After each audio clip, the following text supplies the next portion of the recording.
So I shall stop in half an hour because I have something to do to prepare technically the lecture of tomorrow. But, so we will.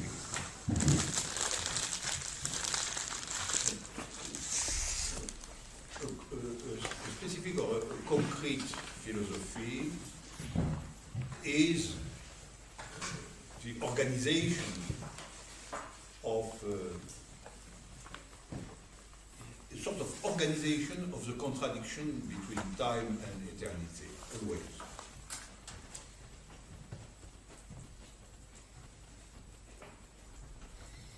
And it's another manner to read philosophers.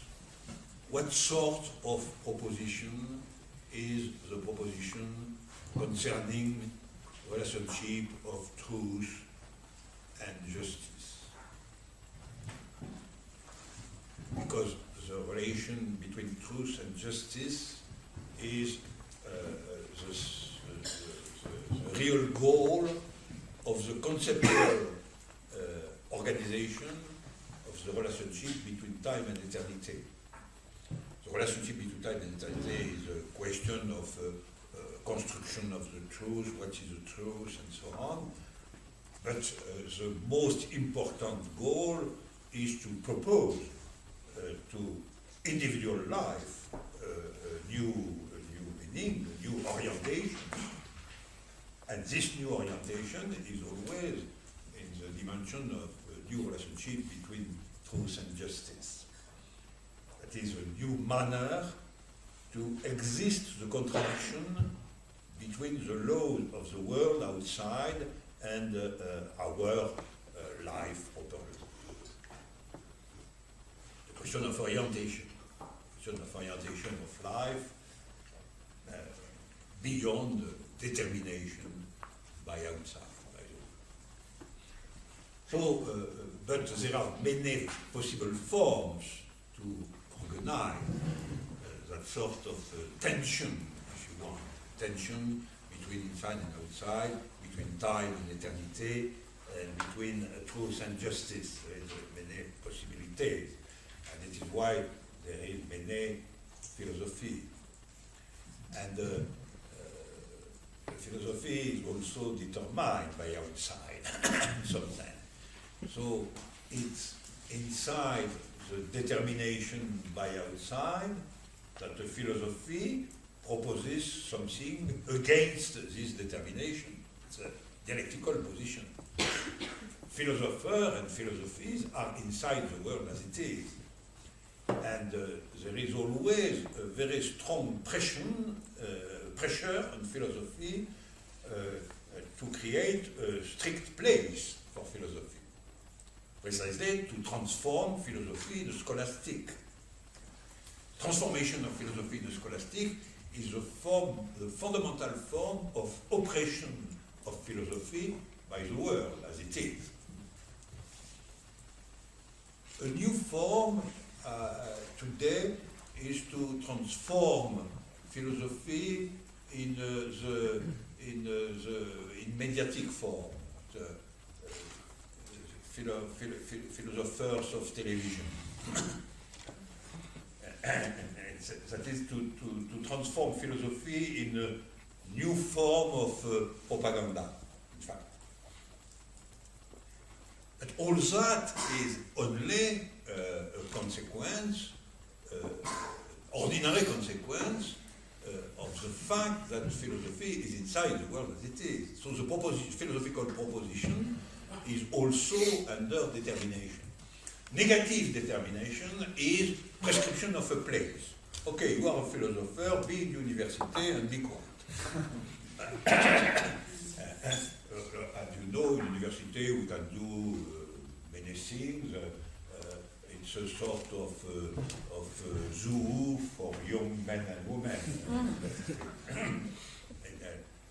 The young beast is dangerous, so we can do all that in campus and so on. They can. The problem is that they have a very poor relationship to outside, precisely.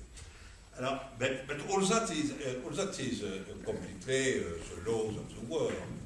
The world does not admit, the state does not admit violent organization and critiques against the poor and so on.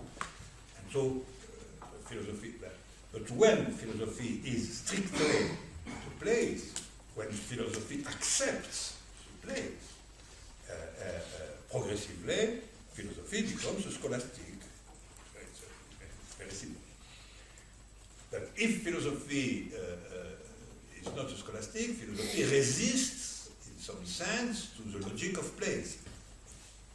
So, inside, but also outside, in university, but not completely in university, and so on. It's a concrete situation. I know perfectly all that from my proper case. And it's a real difficulty because we cannot completely escape the question of places, but it's a problem of everybody after all. But all that is the negative determination, the oppressive determination. But there exists a form, for philosophy, a form of positive determination, which is the relationship of new truths in the contemporary world. Possibility to be in relationship to the new attempt to create, the new process to create the new truths. And that sort of relationship to the world as it is, but in the form of the process of something beyond the law of the world, which is also determination of what is the contemporary philosophy of today. The philosophy of today has two characteristics. First, its place. There is always a place of philosophy, and we know that the place of philosophy in Greece, the place of philosophy during the 17th century, the place of philosophy in Germany, the place of philosophy today are different. There is first the negative and oppressive determination, which is to the place. Just to say, Socrates is somebody who has said the first that philosophy has no place. This is why Socrates was in the street of the South, outside any place. It was not, but he was killed. He was killed, the fact. So the complete freedom, the sort of complete freedom of Socrates was really dangerous, not for him, but for society, and after that for him. And so it's a really important fable. The first philosopher, sometimes, which affirmed that philosophy has no specific place, is also the philosopher who has been killed by the outside. So, after that, philosophers consider that the question of place is a real question. and I know personally this problem because I am inside the university, so I am in my place. But I am also, in some sense, outside the political determination, the political action, contact in theaters, and so on. But the organization, the orientation of my individual life is practically organized from the point of view of the treatment of the contradiction between the place and the outside of the place. And it's not simple, it's a very complex situation, because there are really possibilities when the situation is really in tension, to cannot, sometimes no real possibility to organize completely that sort of dialectics. So it's an example, a concrete example of the point of relationship between negative determination and positivity of the situation. So the positivity is to be in relationship to new truths outside in the world, not only, not principally in in your place, university and so on. So we must, philosophers, be in relationship with new attempts to create something new in politics. Not because we are, but by necessity. A philosopher must be, in some sense, in relationship to new truths, and it is why he is a contemporary. Er is a contemporary philosopher, in a positive sense, and not only by the place, which is a negative. And the same thing for new artistic trends, new artistic creation, new form of relationship between men and women, new forms of science, quantum mechanics, new mathematics, and so on. So it's a first consideration. Philosophy must be in relationship to the present, across the dialectics between negative relationship to outside, oppressive relationship to outside, by the question of the place of the philosopher and the philosophy, and positive relationship to outside by the attempt to be in relation, in concrete, in living relationship to new forms of creativity and new attempt to engage the process of the truth. But after that, there is very different manners to organize the question of dialectics between present and eternity, and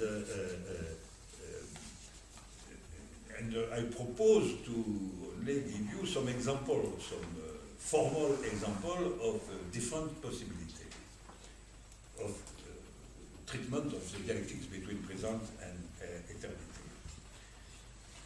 The first possibility, which is not exactly a philosophical one, but which is very interesting, is that the idea that we can find in pure present in a strong sense, in the experience of present, eternity itself. And you recognize the mystic position. In the mystic position, the question of relationship between present and eternity is a question of immediate experience. In the mystical experience, we have an indiscernibility between the pure present and eternity. Because you have seen that yesterday, because in the mystical experience, the pure present of the experience of nothingness, finally, is the same that the experience of the presence of God. So the eternity in its most radical form, something like God in the presence, pure presence, is something like an intervention, experimental intervention in the pure present.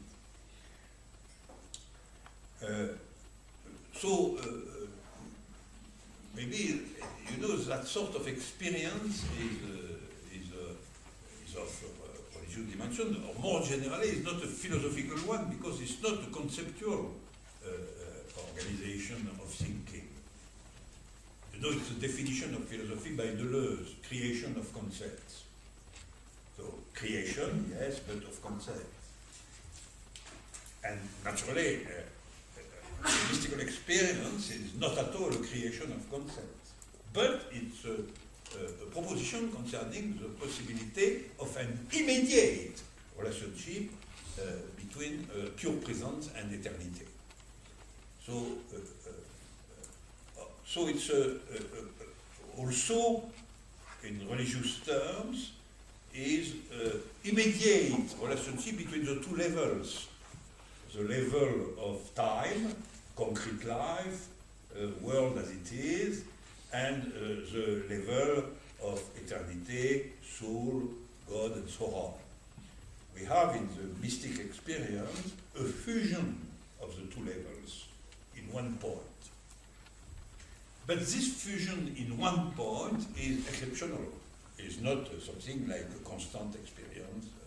It's something exceptional, something mysterious, something like a miracle. It's a miracle in life itself, not a miracle which comes from outside, but a miracle inside the life, a point of miracle inside the life. Maybe philosophy can be oriented in a mystical direction. Philosophy is not the experience, the mystical experience as such, but philosophy can be conceived as a preparation of that sort of experience. It's a possibility. We have something like that in Kierkegaard, for example.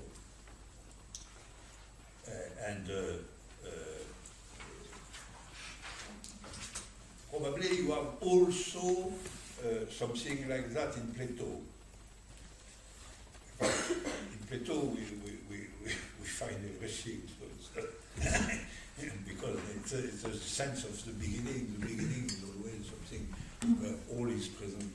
You can find something in Plato because Plato explains that the experience of the idea,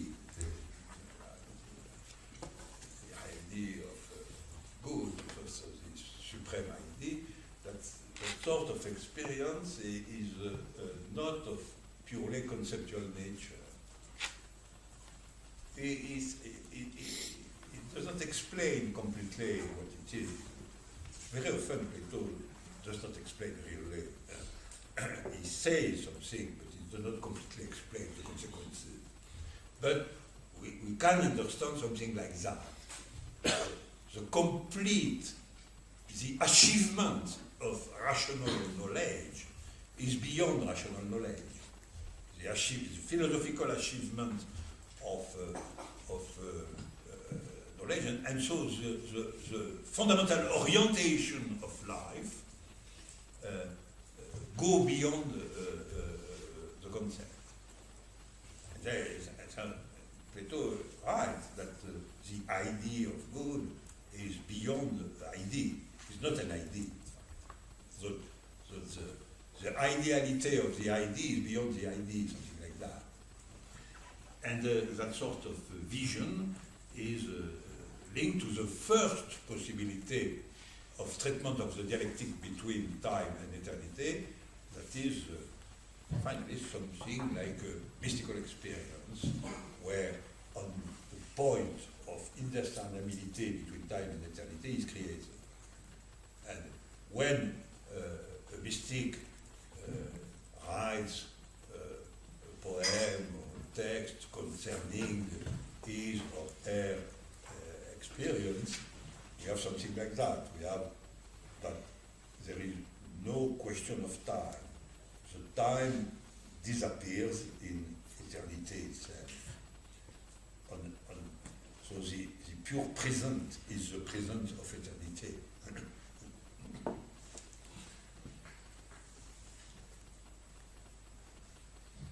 So we have that sort of, it's not a philosophical possibility, but philosophy can be in some sense oriented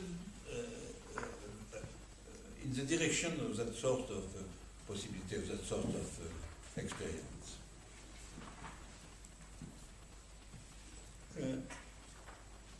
But as a commentary, biographical contemporary, I can understand that in another sense concerning the experience of an event. It's an historical experience, so it's not a mystical experience. But when you are completely absorbed by the event, when you are in the conviction that the new world is really possible, and maybe some sense that the new world is here, is beginning, that we participate to the beginning of a new world. There is something there is also something like the disparition of time, because the time itself becomes pure present. But pure present not in the form of instant cut between past and future, but a big present, a present, a dilatation of the present, an experience of the present which is not a present. And maybe we can name that sort of experience, an experience where truth and justice are the same thing, where history and orientation of life are the same thing. Or it was, I have known that sort of thing in May 68, in fact, at the beginning. May 68, and it was not only my experience. Something like an absorption of life in the tension of events, in a form where we cannot distinguish clearly between past, present, and future. There is something different, something like a new time, in fact. And this new time is, for everybody, the time of truth, the moment where the dictatorship of outside is interrupted. The dictatorship of the world as it is interrupted.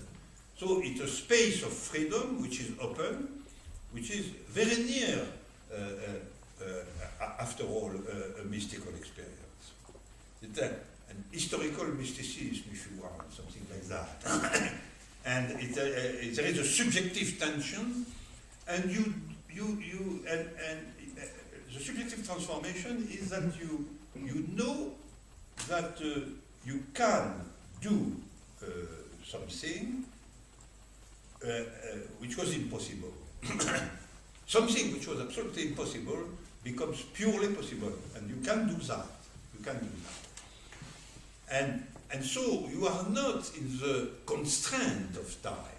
It's something like an opting of time itself for the production or the invention of a new time. And it is why the mystical experience is an image for something which is the experience of an event. Certainly, in a true event, we have the beginning of a new time, and this new time is in some sense the time of truth. So it's not really an ordinary time under the constraint and the oppression of the law of the world. So it's a radical experience of freedom, if you want. Not freedom in the ordinary sense of the word. I can do what I want, and so on. I am free to say all what I want to say. So the freedom of the everyday life. I can. It's an absolute freedom. A freedom which is the creation of a new world. All that to say that that sort of possibility is not only in the strictly mystical dimension of religious vision, but can be a sort of part of experience of the new relation between time and eternity. So I see quickly three other examples. Another possibility is to think that the time is the realization of eternity. That eternity is in fact the time itself from the point of view of the becoming. The becoming is the realization, the immanent realization of something which is of eternal nature finally.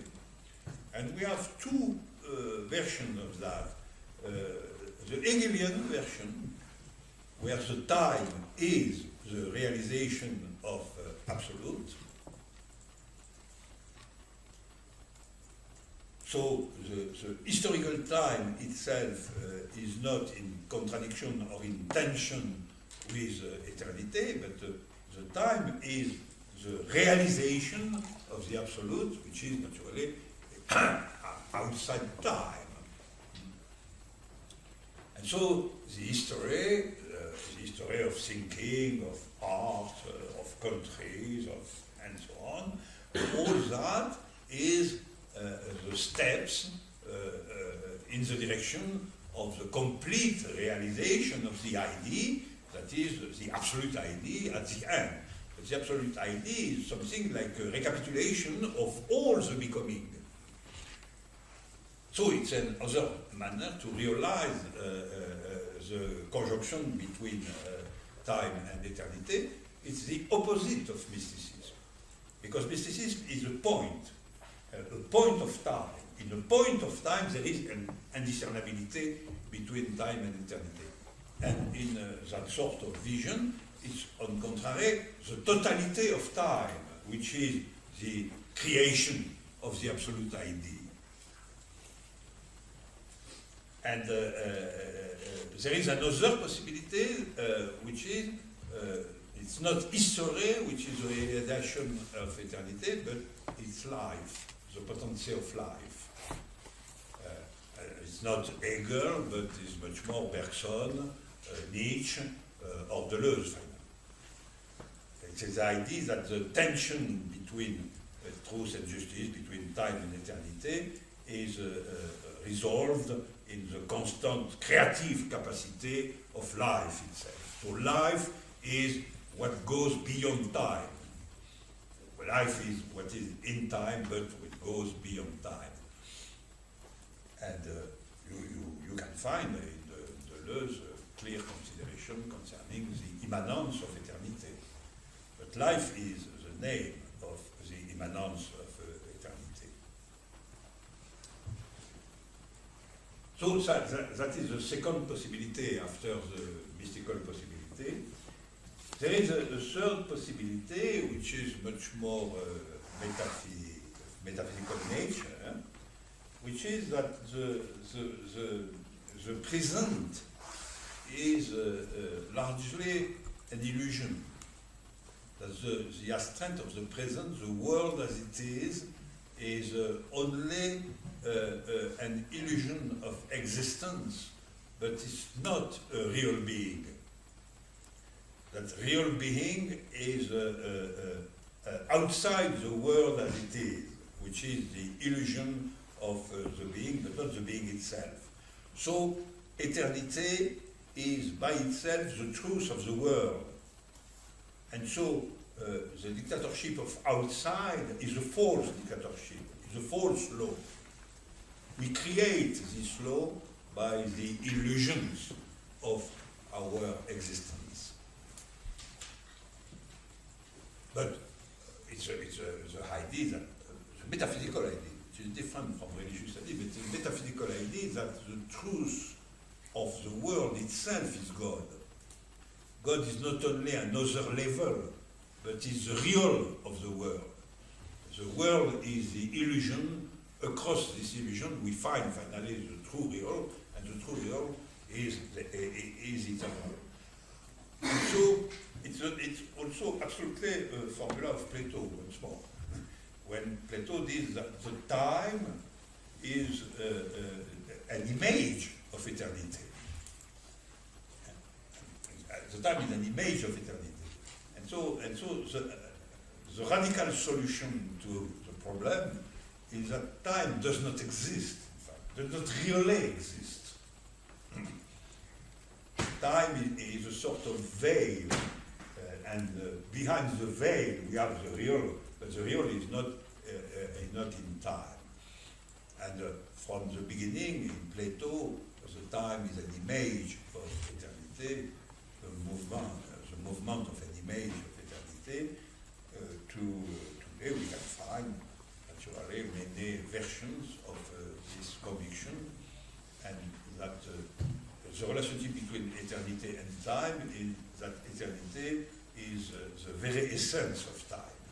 And that time, finally, is nothing. So the relation between eternity and time is a relationship between being and nothingness. And you know, it's all that can be a purely philosophical vision, because if you read Sartre, being and nothingness, you see in Sartre that being as such is purely eternal. The being en soi, being as being, is something indifferent, eternal, without form, without signification.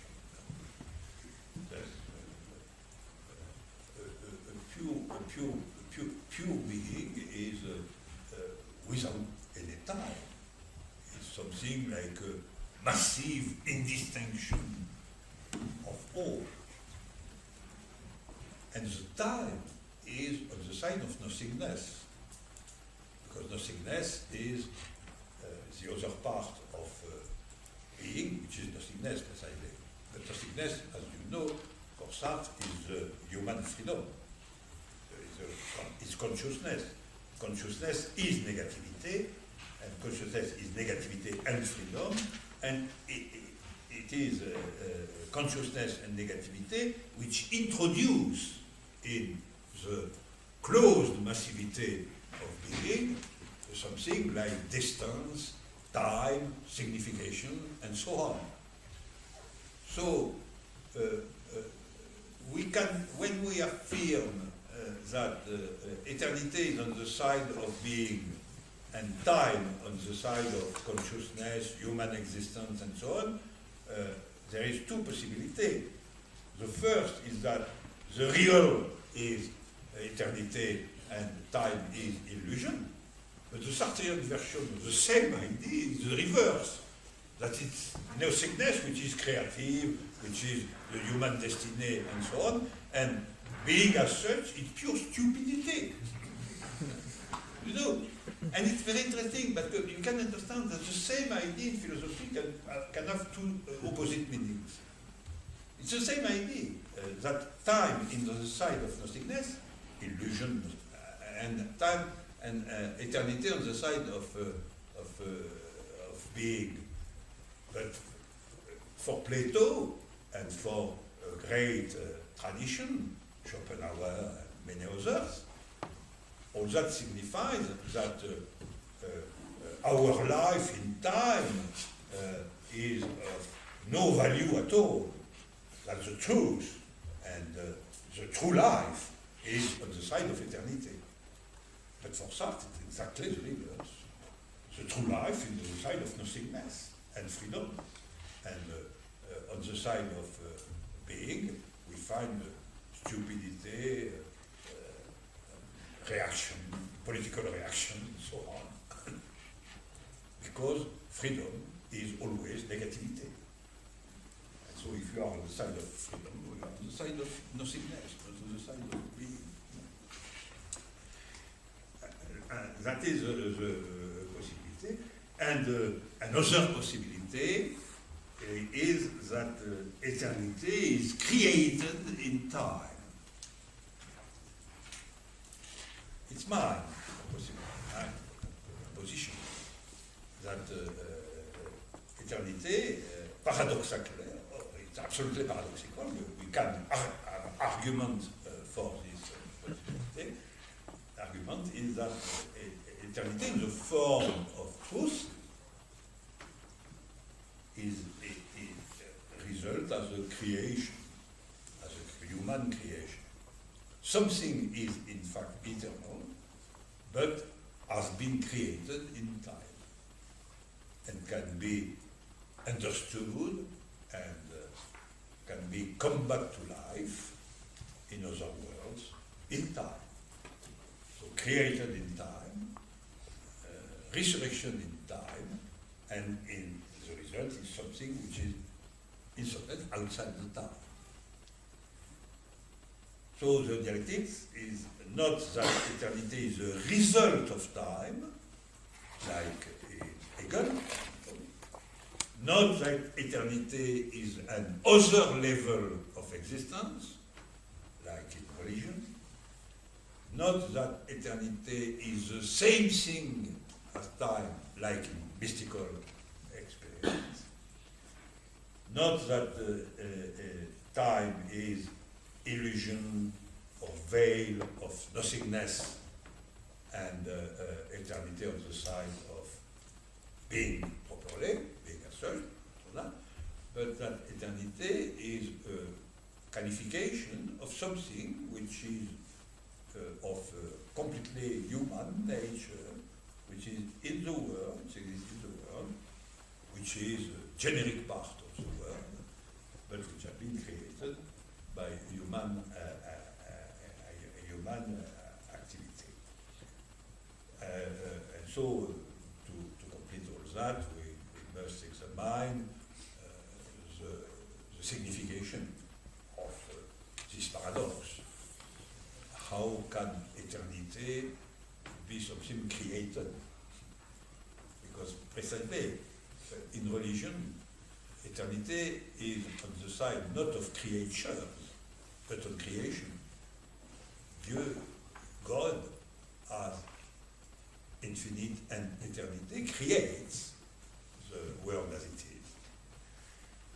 But in the vision that I propose, it's in some sense the reverse. It is inside the world as it is possible to create eternity. And maybe to create God, for example. But there is many objections. If something is created, it cannot be eternal. The first philosopher to have said that something can be eternal and being created is Descartes. You find the theory of Descartes, the strange theory of Descartes, very profound in that sense, of the creation of eternal truths. It's the expression of Descartes himself. Creation of eternal truths. Creation by God, in this case. For Descartes, it's creation by God, but it's creation of eternal truths. And Descartes explained that something like 2 and 2 do 4, that sort of elementary truths, which are eternal by evidence, are created. It was a possibility for God to create something different. It's not very difficult to understand. But Descartes was absolutely fundamental for Descartes. And in that sense, I am Cartesian. I affirm, in fact, the possibility that something eternal is created in not by God, like in Descartes, but created in the concrete process of human history. And so we must define eternal. Exactly as Descartes must define eternal also. And it's very important to observe that in Descartes it's eternal truth. So we have to propose a definition of truth, which is with the possibility that specifically truths, not the rest, but truths, can be eternal and created. And it's very important for me that a completely metaphysician like Descartes propose this vision in a context which is not my context, but propose this vision as a purely rational vision.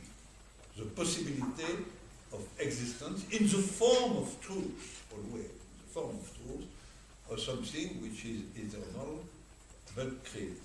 So, of something which is eternal by its existence. When the thing exists, it is eternal. Before, no question, the thing does not exist. So we cannot say that the thing is eternal or not eternal. The thing does not exist. It's the moment the thing is created, the birth of the thing is the birth of something eternal. It is the vision of Descartes. It's also mine.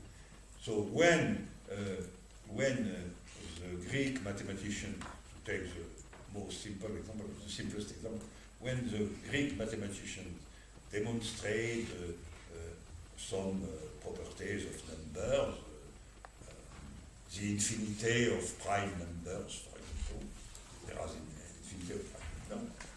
It's a very complex notion. When they propose a demonstration of this point does not exist before, because before nobody knows what is a prime number, nobody knows what is infinite, and so on. So the thing, this sort of affirmation is created, but when that sort of thing is created, it is eternal. It's forever. It's forever. And so it's the last possibility, which has a long history. We find something like that in Plato. That is the possibility of the creation in time of something eternal, and so the possibility of the existence of eternity in time itself in a non-mystic form. In a non-mystic form. Because mysticism is the other possibility to the existence of eternity in time, but on one point. Here we are speaking of eternity in time by the existence in time created of eternal truths. Thank you for you. We stop here.